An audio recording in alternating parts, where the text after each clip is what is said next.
नमस्कार। इस वक्त के बुलेटिन के साथ हाजिर हूं मैं अनुपम। प्रदेश की हर छोटी बड़ी खबरों को लेकर उन्नाव में 6 बच्चों की मां भांजे के साथ फरार हुई है। बच्चों को साथ लेकर गिड़गिड़ा रहा पति अधिकारियों से पत्नी को वापस लाने की गुहार लगा रहा है। 44 साल की महिला अपने से आधी उम्र के भांजे के साथ फरार हुई है। शादीशुदा बेटी के जेवर और नकदी लेकर भांजे के साथ फरार हुई है। एसपी ने पीड़ित पति को कार्रवाई का आश्वासन दिया है। पति ने पत्नी के बिठूर कानपुर में रहने की जताई आशंका। सदर कोतवाली के कांशीराम कॉलोनी का यह पूरा मामला है। तो वहाँ हम लोग गए। वहाँ मेरा भांजा भी 1.5 महीने से करीबन मेरे पास रह रहा था। तो उसके बाद मैं शादी के बाद मैं आया तो वहाँ मेरी औरत उसको देख के मुझसे लड़ाई करने लगी। उसका मैटर पहले मेरे घर से चल रहा था। हमको सर टेम्पो चालक हूँ, मैं शाम को आता था, हमको नहीं मालूम। मेरा 5 साल का लौंडा वो बताए पापा ऐसे गाल अम्मी को नोच रहा। तो हमने तूने गाल काहे नोचवाया? तो कितनी उम्र थी तुम्हारी बीवी की? हमारी उम्र बीवी की है करीबन 42-43 साल की उम्र। मेरा भांजा है छोटू जो बिठूर का रहने वाला है। वो केमलल बनमास है। उसके बाद जाने कितना असला है, कट्टे हैं। और बातचीत करने के लिए उन्नाव से हमारे संवाददाता अनुज गुप्ता इस वक्त हमारे साथ फोन लाइन पर जुड़ रहे हैं। अनुज, क्या निकलकर इस पूरे मामले में अब तक सामने आया और प्रशासन की तरफ से क्या जानकारी दी गई है? जी देखिए, पूरे मामले पे ये उन्नाव सदर कोतवाली क्षेत्र के काशीराम का रहने वाला जो हसीन अहमद है, वो आज अपने 6 बच्चों के साथ में एसपी ऑफिस पहुंचा। उसका आरोप है कि उसकी पत्नी अपने जो भांजा है उसके साथ फरार हो गई है। उसका आरोप है कि जो उसकी पत्नी है वो 80,000 रुपए के साथ ही गहने भी घर के ले गई है। और इसके साथ ही जो भांजा है उस पर आरोप लगाया है कि वो दबंग किस है, उस पर कई मुकदमे दर्ज है और वो लगातार डरा रहा है, धमका रहा है। जिसके बाद एसपी दीपक भुक्कर ने सीओ सिटी को पूरे मामले पर कार्रवाई के निर्देश दिए। उन्होंने कहा है कि जो भी पूरा मामला है, जो भी महिला है उसकी पता लगाया जाए, क्योंकि जो पति है उसका आरोप है कि ये कानपुर के बिठूर थाना क्षेत्र में कहीं भांजा रह रहा है उस महिला को लेकर। जिसके बाद एसपी ने पूरे मामले पर कार्रवाई के निर्देश दिए। जी बहुत बहुत शुक्रिया आपका हमारे साथ जुड़ने के लिए और बातचीत करने के लिए। भारतीय महिला क्रिकेट टीम की खिलाड़ी दीप्ति शर्मा को उन्हीं की सहेली ने ठग लिया। दीप्ति शर्मा से उनकी सहेली ने पहले 25 लाख रुपए उधार लिए। फिर जब दीप्ति और उसके परिवार ने पैसे वापस मांगे तो धमकाना शुरू कर दिया। दीप्ति शर्मा के भाई सुमित ने उनकी सहेली आरुषि गोयल के खिलाफ तहरीर दी है। दीप्ति ने एक फ्लैट ले रखा था। दीप्ति और उनकी सहेली आरुषि साथ में रहती थी। फ्लैट में आरुषि का भी सामान रखा हुआ था। आरुषि फ्लैट सामान लेने के लिए अपने माता पिता के साथ आई थी। आरोप है कि आरुषि दीप्ति के जेवर, विदेशी करेंसी, कैश भी लेकर चली गई। सामान ले जाने का सीसीटीवी फुटेज भी सामने आया है। सदर थाने में तहरीर प्राप्त हुई थी कि दीप्ति शर्मा है वो क्रिकेट खेलने गई थी। उनके साथ एक फ्लैट में इन्फेंट्री लाइन में फ्लैट है, साथ में रहती थी आयुषी गोयल। तो उन पे ये आरोप लगाया गया कि जो भी उनके डॉलर पड़े थे और कुछ जेवरात वगैरह थे ये वो लेके चली गई हैं वहाँ से। इस क्रम में जो है चोरी और अमानत में खयानत की धाराओं में मुकदमा पंजीकृत किया गया है और आगे की इसमें विधिक कार्रवाई की जा रही है।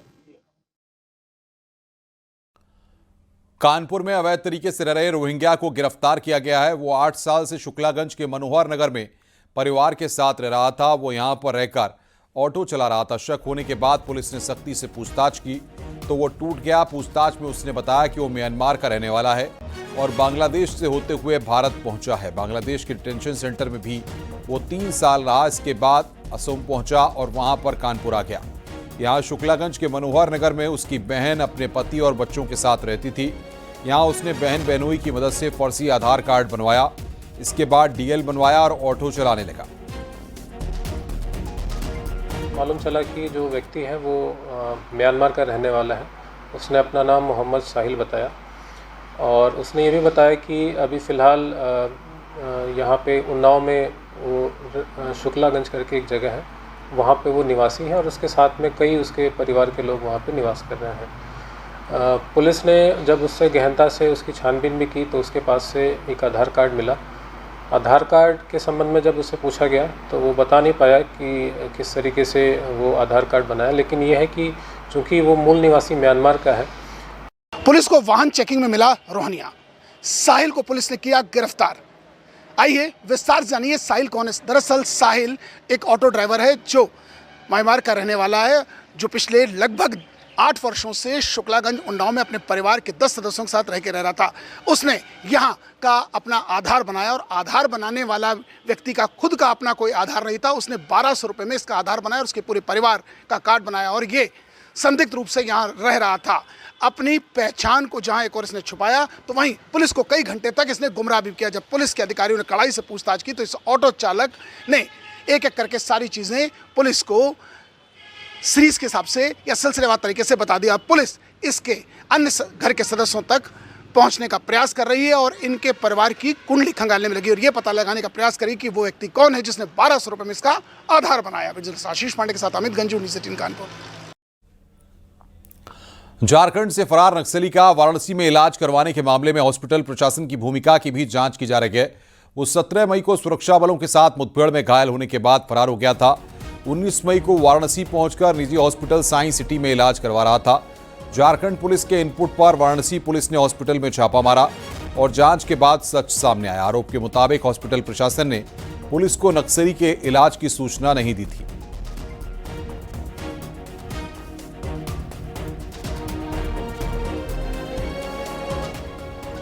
के बारे में हॉस्पिटल द्वारा लोकल थाना पर कोई सूचना नहीं दी गई थी, जिसके खिलाफ विधिक कार्यवाही जो है की जा रही है। सीएम को रिपोर्ट प्रेषित की गई है और फिलहाल के लिए जो है पेशेंट स्टेबल है और इसमें झारखंड पुलिस मौके पर मौजूद है। उनके कमांडोज यहाँ पर मौके पर मौजूद है, उनके द्वारा यहाँ पे कंट्रोल लिया गया है और थाना लंका से भी यहाँ पे फोर्स डिप्लॉय किया गया है ताकि कोई अनहोनी घटना ना हो और इसमें झारखंड पुलिस द्वारा ट्रांजिट रिमांड लिया जाएगा और अग्रिम विधिक कार्यवाही की जाएगी। इस गन शॉट की घटना के बावजूद जो पुलिस यहाँ पे जो अस्पताल के लोग हैं उन्होंने उसको एडमिट किया, उसका इलाज किया, लेकिन पुलिस को इसकी सूचना नहीं दी। झारखंड पुलिस से इनपुट मिलने के बाद वाराणसी पुलिस यहाँ पर पहुंची और यहाँ पे जब जांच की तो पाया कि नक्सली मिथिलेश यादव के नाम से अपना नाम यहाँ पे रजिस्टर करवाकर इलाज करवा रहा है। उसको 4 गोलियां लगी हुई थी, फिलहाल वो आईसीयू में है। उसके बाद से पुलिस यहाँ पर बकायदा सिक्योरिटी लगा दी है। झारखंड पुलिस की भी बताया जा रहा है यहाँ पर मौजूदगी है और इसके साथ ही इस हॉस्पिटल के कार्रवाई के लिए भी पुलिस अब कार्रवाई कर रही है। सीएमओ को पत्र लिखा गया है और इसमें एक बड़ी लापरवाही हॉस्पिटल वालों की मिली भगत की भी जांच की जाएगी। कहीं ना कहीं यह हॉस्पिटल प्रशासन के ऊपर एक बड़ा सवाल खड़ा कर रहा है। फतेहपुर में हत्या के दोषी सुधीर यादव को उम्र कैद की सजा सुनाई गई है। उसके ऊपर जलन के चलते अपने एक साथी की हत्या करने का आरोप लगा है। साल 2015 में उसने हत्या की इस वारदात को अंजाम दिया था। सुधीर यादव और राघवेंद्र ने एक साथ एसआई का एग्जाम दिया था, जिसमें राघवेंद्र पास होकर दरोगा बन गया। इसके बाद सुधीर यादव ने चापड़ से गला काटकर उसकी हत्या कर दी। कोर्ट ने उसके ऊपर 40,000 रुपए का जुर्माना भी लगाया है।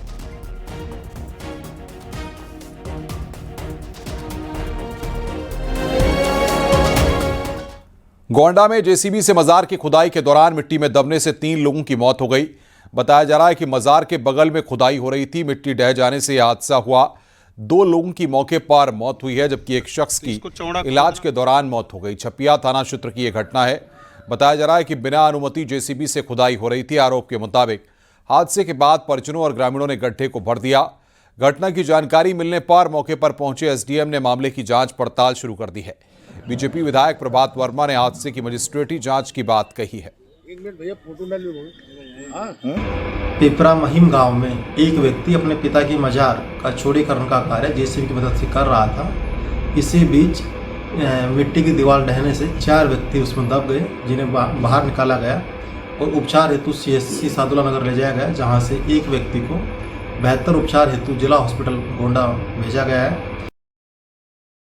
जेसीबी से खुदाई चल रही थी।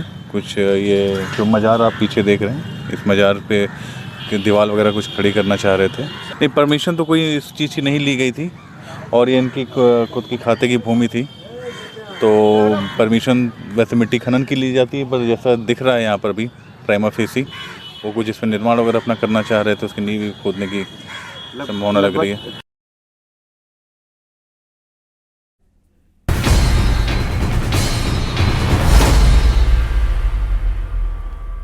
अशोका यूनिवर्सिटी के प्रोफेसर अली खान महमूदाबाद को सुप्रीम कोर्ट से अंतरिम जमानत मिल गई है। साथ ही बयान की जांच के लिए एसआईटी टीम का गठन करने का भी निर्देश दिया गया है। दरअसल उन पर ऑपरेशन सिंदूर के बाद महिला सैन्य अधिकारियों की प्रेस ब्रीफिंग को लेकर विवादित पोस्ट का आरोप लगा था। जमानत के बाद ही सुप्रीम कोर्ट ने उन्हें ऐसे पोस्ट न करने की नसीहत भी दी है। लेकिन आपको बताते हैं कि आखिर अली खान महमूदाबाद हैं कौन। महमूदाबाद रियासत के शाही परिवार से ताल्लुक रखते हैं। अशोका यूनिवर्सिटी सोनीपत में प्रोफेसर हैं, शिक्षाविद, लेखक और राजनेता भी हैं। लखनऊ के लॉ मार्टिनियर कॉलेज से पढ़े हैं। इंग्लैंड के किंग्स कॉलेज स्कूल में पढ़ाई की है। मैनचेस्टर कॉलेज से स्नातक, कैम्ब्रिज से पीएचडी, सीरिया के दमिश्क में भी इन्होंने अध्ययन किया है।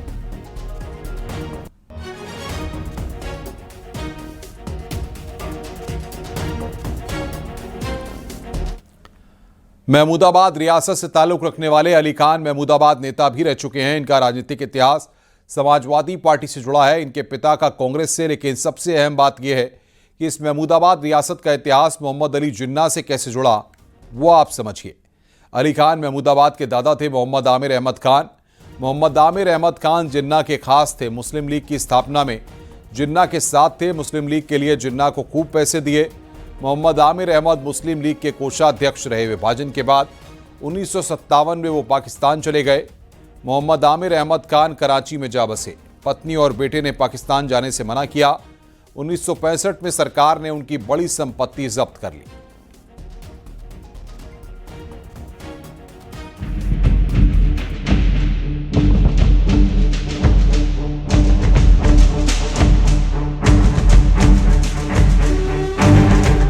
अली खान महमूदाबाद साल 2018 में समाजवादी पार्टी से जुड़े और 2019 से 2022 तक पार्टी के राष्ट्रीय प्रवक्ता के रूप में सक्रिय रहे। उस समय उन्हें सपा अध्यक्ष अखिलेश यादव का करीबी माना जाता था। हालांकि 2022 के बाद से वो पार्टी के किसी भी पद पर नहीं रहे और सक्रिय राजनीति से दूरी बना ली। राजधानी लखनऊ के बेहद वेस्ट इलाके यानी कैसरबाग में राजा महमूदाबाद का ये घर है। राजधानी लखनऊ में ये आवास उनको नवाबी ने अवध की तरफ से दिया गया था। साफ तौर से मेरे पीछे देखें, जहाँ पर महमूदाबाद हाउस लिखा है, साफ तौर से यहीं पर उनके दादा परदादा तमाम लोग रहा करते थे। अली खान महमूदाबाद के पिता मोहम्मद आमिर मोहम्मद खान, जिन्हें राजा सुलेमान के नाम से जाना जाता था, 2 बार कांग्रेस पार्टी से विधायक रहे। उन्होंने भी कैम्ब्रिज यूनिवर्सिटी से गणित की पढ़ाई की थी। वक्त इसी नामचीन विरासत में खड़े हुए हैं। यह महमूदाबाद का स्टेट है, राजा महमूदाबाद का स्टेट है। आप देख सकते हैं कि यह हवेली जो है राजा आमिर मोहम्मद अमीर खान की हवेली है। और बताते हैं कि जब यहाँ पर बंटवारा हुआ तो उनके आमिर मोहम्मद अमीर के खान के वालिद पाकिस्तान चले गए थे। पाकिस्तान जाने के बाद यहाँ पर कुछ ऐसे हालात बने कि उनकी जितनी भी संपत्ति थी वो सारी संपत्ति को शत्रु संपत्ति घोषित कर दिया गया। अली खान महमूदाबाद के दादा मोहम्मद अली जिन्ना के करीबी सहयोगी थे। भारत के विभाजन से पहले वे लंबे समय तक मुस्लिम लीग के कोषाध्यक्ष थे। उन्होंने मुस्लिम लीग को बहुत सारे पैसे दिए थे। 30 दिसंबर 1906 को अखिल भारतीय मुस्लिम लीग की स्थापना की गई। इसे भारत के 2 राष्ट्रों में विभाजन सुनिश्चित करने के लिए जाना जाता है। उनके परदादा अलीगढ़ मूवमेंट से जुड़े हुए थे।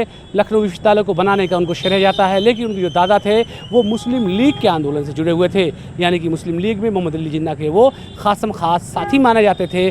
कहा यह भी जाता था कि मुस्लिम लीग को बनाने के पीछे पूरा दिमाग उनका था और चंदा देने से लेकर के तमाम तकनीकी बिंदुओं पर उनके दादा ने न सिर्फ मदद की थी बल्कि मुस्लिम लीग को इस्टेब्लिश भी किया था। महमूदाबाद के राजा मोहम्मद आमिर अहमद खान 1957 में पाकिस्तानी नागरिक बन गए।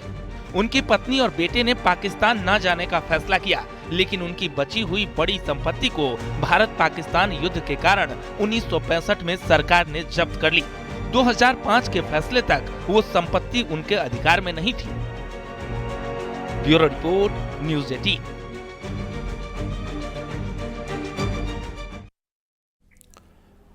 महमूदाबाद रियासत के नाम पर अकूत संपत्तियां पूरे देश में फैली हुई हैं। हालांकि सरकार ने इसे अध्यादेश लाकर शत्रु संपत्ति कर दिया है, लेकिन बताया जा रहा है कि करीब 50,000 करोड़ से ज्यादा की संपत्ति महमूदाबाद रियासत की है।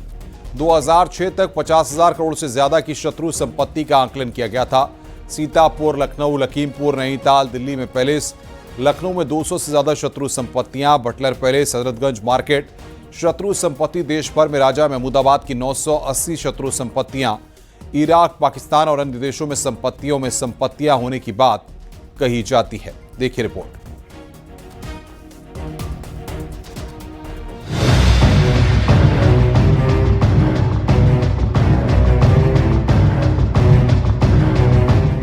अली खान महमूदाबाद के पिता महमूदाबाद रियासत के उत्तराधिकारी राजा मोहम्मद आमिर मोहम्मद खान की रियासत न केवल सीतापुर तक ही सीमित थी, बल्कि देश के कई जिलों में कई हजार करोड़ की जमीन थी, जिस पर मालिकाना हक के लिए राजा मोहम्मद आमिर मोहम्मद खान ने लड़ाई भी लड़ी। महमूदाबाद रियासत की अगर हम बात करें तो महमूदाबाद रियासत की ज़मीनें देश में ही नहीं बल्कि विदेशों तक फैली हुई हैं। यह वो रियासत है जो अपने आप में एक नामचीन रियासत है। महमूदाबाद रियासत सिर्फ अवध या उत्तर प्रदेश तक ही नहीं बल्कि मुल्क की नामचीन रियासतों में से एक थी। इस रियासत की बेशुमार संपत्तियां पूरे हिंदुस्तान में फैली हुई हैं। आजादी की लड़ाई में इस रियासत के पुरखों ने अपना योगदान दिया था, लेकिन आजादी के बाद इस रियासत के राजा मोहम्मद आमिर अहमद पाकिस्तान चले गए और कराची में जाकर बस गए। उसके बाद हालात ऐसे बने कि भारत सरकार ने इस रियासत की संपत्तियों को शत्रु संपत्ति घोषित कर दिया। राजा इंग्लैंड से पढ़ाई करने के बाद जब वापस भारत आए तो उन्होंने अपनी संपत्ति को वापस लेने के लिए लड़ाई लड़ी और उस लड़ाई में उनको सफलता भी मिली। लेकिन अब जो है उसी के बाद सरकार ने एक जियो पारित किया, जिसके बाद से अब राजा की सारी संपत्तियां शत्रु संपत्ति में है। हम दिखा सकते हैं कि इस वक्त जो राजा की हवेली है वो बिल्कुल वीरान पड़ी हुई है, यह शत्रु संपत्ति है। राजा के यहाँ कुछ कारिंदे लोग भी हैं जो इस हवेली की देख रेख करते हैं। बताया जाता है कि पाकिस्तान गए राजा मोहम्मद आमिर अहमद के बेटे राजा मोहम्मद आमिर मोहम्मद पढ़ाई के लिए लंदन चले गए। वहां से वापस भारत आने के बाद उन्होंने अपने पुरखों की संपत्तियों को वारिस के तौर पर कानूनी प्रक्रिया अपनाकर इसको वापस लाने का प्रयास किया, जिसके लिए करीब 40 सालों तक कानूनी लड़ाई लड़ी। सुप्रीम कोर्ट से पक्ष में फैसला भी आया, लेकिन सरकार ने अध्यादेश लाकर उसे शत्रु संपत्ति घोषित कर दिया। उस समय अरुण जेटली ने भी संसद में इस पर चर्चा की थी। What the present government has done is to bring about a law which says that once the original citizen of Pakistan's properties were acquired by the government of India and they vested in the government of India, after 1965 when it became an enemy state, the successor state his successor cannot get that property.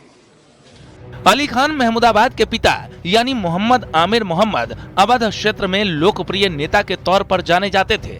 उनके महमूदाबाद परिवार की संपत्तियां पूरे देश में फैली हुई हैं। लखनऊ की बात करें तो करीब 200 शत्रु संपत्तियां इस रियासत की बताई जाती है, जिनमें लखनऊ का बटलर पैलेस, हजरतगंज मार्केट का एक बड़ा हिस्सा, हलवासिया मार्केट और महमूदाबाद किला शामिल है।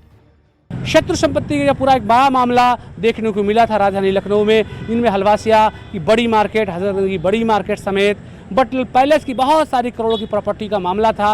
वो मुकदमा उनके पिता ने ही लड़ा था, जो हार्वर्ड में अंग्रेजी विषय के प्रोफेसर भी थे। ये एक ऐसी रियासत है जिसके पास न केवल हजारों बीघा जमीन है, बल्कि सीतापुर, महमूदाबाद, लखनऊ, लखीमपुर, नैनीताल और दिल्ली तक में अनेकों बिल्डिंग हैं, जिनकी कीमत हजारों करोड़ में है। Bureau report, news 18।